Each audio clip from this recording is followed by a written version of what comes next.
தமிழக பெண்களுக்காக முதலமைச்சர் அவர்கள் புதிய திட்டத்தை கொண்டு வந்திருக்காங்க. இதை பற்றி பார்க்குறதுக்கு முன்னாடி இது வரைக்கும் நம்ம பேஜை ஃபாலோ பண்ணல அப்படின்னா மறக்காமல் ஃபாலோ பண்ணுங்க. ஓகே, அதாவது சிங்க பெண்கள் மேம்பாட்டு திட்டம் அப்படின்ற ஒரு தலைப்பில் புதிய திட்டத்தை தமிழக அரசு கொண்டு வராங்க.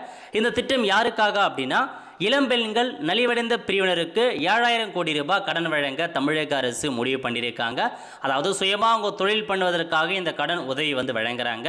இளம்பெண்கள் நலிவடைந்த பிரிவினருக்கு முதற்கட்டமாக ஒரு 7,000 கோடி ரூபாய் கடன் வழங்க தமிழக அரசு முடிவு பண்ணியிருக்காங்க. டோட்டலாக 7,000 கோடி ரூபாய் எவ்வளோ பேர் அப்ளை பண்ணுறாங்களோ அதுக்கேற்ற மாதிரி பிரித்து கொடுப்பாங்க.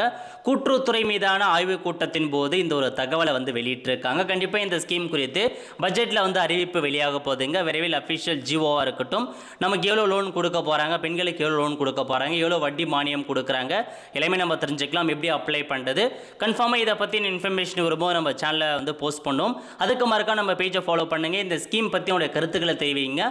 அடுத்த ஒரு நல்ல சந்திப்போம். நன்றி, வணக்கம்.